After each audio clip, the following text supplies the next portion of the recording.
G'day team, Jesse here from JP Tuning. Today, as you could probably see, we're going to be taking a look at the DVO Onyx single crown fork. Now the reason we're going to be having a look at this is we're going to do a couple of tech videos on this guy, how to service it, how to set it up, how to custom tune it, and how everything on this thing works. But before we do that, we're going to go through a bit of an introduction on exactly what this thing is, what its features are, and a little bit of a rundown on what makes it unique. Right, so let's go over some of the simple details. It is a 36mm stanchioned Enduro fork. It comes in everything from 160mm 27.5 all the way up to 180mm 29er. One of the really cool things about this fork is you can convert the 27.5 fork to a 29er with just a lower swap, which is pretty cool. It features both high and low speed compression damping, which is pretty cool. Like the low speed range is quite wide. You can probably see there numbers 1, 2, 3. I don't really see many riders running anything really past 3. So what we'll do is often we'll custom tune that low speed circuit to make it like a slightly more usable range for riders, and high speed compression is a pretty good system where like you can run quite a few turns deep into it and not get any harshness. You just get support out of it, which is pretty cool. It's in about 80 cc's of oil, so you don't really get any temperature build up and stuff as well on longer runs. So it's a pretty consistent circuit.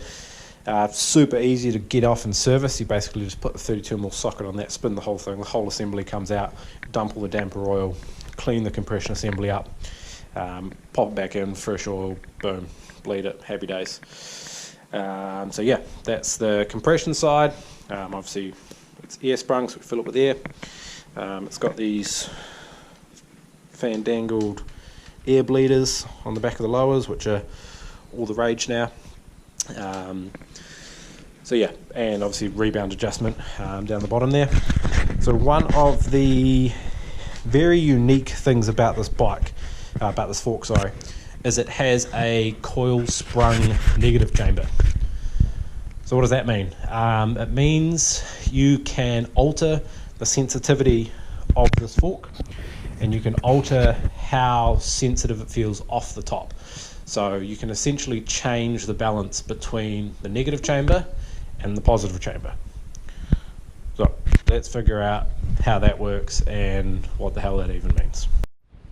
So to understand what makes the Onyx a little bit special is we're going to have a look at what a conventional air shaft looks like.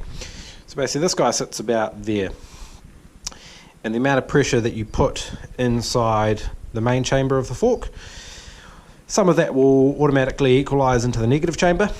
The balance between how much you've put in here and the size and shape and the profile of this guy here determines the balance between the two, and that has a really big effect on like the spring rate and how your fork feels off the top and its level of sensitivity. Basically, the more pressure you put into the positive chamber, the more pressure ends up in the negative chamber, so that they remain balanced at all times. So that automatically does that for you inside of a conventional fork. The thing that makes the Onyx a bit different is this guy. So inside this fork, sitting, we'll say approximately there, is a coil. Oh, it sits up the other way. Is a coil. Now, what this coil does is it allows you to determine how much force this coil spring has against the backside of the air piston. So you fill this guy with air, and that obviously determines how much end stroke support and all that fancy stuff you're getting. The piston is sitting here, and we have an adjuster down here called the OTT sensitivity adjuster. As you make that adjuster more sensitive, you push preload down onto this coil, so this coil loads up and it wants to put more force against that piston. Basically what that means is you can determine how sensitive you need this fork to be or want this fork to be. You can have it so that that breakaway force is instant, and the first part of the travel is extremely supple by determining how much preload you put onto this coil, or you can run it a lot firmer and you can have a lot of air pressure in here and have this guy backed right off. It gives you another aspect to tuning this fork. You don't have to run volume reduction in the main chamber in order to get support. You just run more air pressure, and when you run more air pressure you basically run more sensitivity, so you never have the downside of the amount of pressure you run dictating the amount of sensitivity you have. You can always tune more sensitivity, more ground hugging traction into this fork because of this cool little guy here. And one thing I missed is it comes with a fancy little fender. Not super exciting, but quite handy. Clips in real tidy into the back there. A couple of wee bolts. It's a little bit short, but it keeps all the mud and crap out for 99% of situations. So yeah, that's always something that's kind of cool to have. Yeah, you don't have to go cable tying something super ugly to your brand new fork. So how does this thing ride? Obviously I am incredibly biased, so take my opinion with a grain of salt, but I think it's amazing. It rides to me very similar to, like, it gives you that really nice kind of coil sprung feel, which I really like personally because I run a coil shock in the back of my bike 99% of the time. So for me, having a fork that has that same initial sensitivity is really important to me. I am the kind of rider who loves grip and to be safe over anything else. So for me, it's absolutely primo. Then for other riders who aren't looking for that same level of grip and are looking for more speed and support, obviously they can back that OTT off and get kind of more of an air sprung feel. So yeah, I think it's a really good fork that has a balance of everything that we can tune and custom build to anyone's needs. But as I said, I'm super biased, so yeah, maybe ask other people that ride it and don't sell them for a living. Speaking of selling it for a living, we'll go into some details around what this thing costs. So it is 1,400 New Zealand dollars to buy one of these bad boys, which is pretty bloody good considering the features it has, the tunability it has, and how impressive of a fork it is to ride.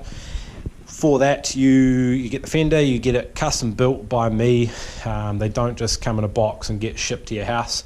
Every single one of these gets stripped down, rebuilt, custom built for you, as well as I send them all out with some recommended settings. I generally put those settings onto the fork before it gets sent to you, so it gets you in the ballpark off the bat. You get a 2-year warranty, which is pretty cool. A lot of companies won't talk about this sort of stuff, but I'm going to do it anyway because I'm pretty proud of the warranty process with these guys. In the 30 odd forks that I've sold, we've had 3 of the CSUs creak. 2. So yeah, just under 10%. Those riders know who they are, which is a pretty bloody good rate considering I've worked in bike shops before and I know the CSU creak rate of the other products. And it's something where someone has a problem like that, gets sent to me, you don't get treated like a criminal. I just rebuild it. You get your fork back within a couple of days, and yeah, there's no real drama around that sort of stuff. And no, for anyone asking, we do not void the warranty of the fork if you tap it with an EDC tool. I have heard of cases where that's happened. That is some of the stupidest crap I've ever heard. So no, you can tap this fork happily and I will not void the warranty of it. And yeah, we haven't really seen any other issues with these things. I've got a couple of really big gnarly riders riding this stuff, and I've got a couple of elite level EWS racers racing on it, as well as my wife. Which is really cool for me because it means I get a lot of feedback from those riders who are all sorts of different speeds, all sorts of different builds, and have very different riding styles. So it's super cool to have that kind of feedback from riders at that level, figuring out how to tune this stuff for them, and how to make it work for them. It gives me a really good idea of how the stuff hums at that elite level. So it means when it comes time to tuning them for customers, it makes it a lot easier for us to figure out what's going to work and what's not. Sweet, so that is a look over the DVO Onyx single crown fork. If you have any other questions, yeah, feel free to drop us a comment, flick us a message on Facebook or Instagram, and yeah, I'm happy to answer any questions anyone has on this product, no matter how much you think I wouldn't answer it. I'm very, very honest with all my customers and everyone who asks me questions, so yeah, feel free to hit me up with whatever you got. Cheers, guys.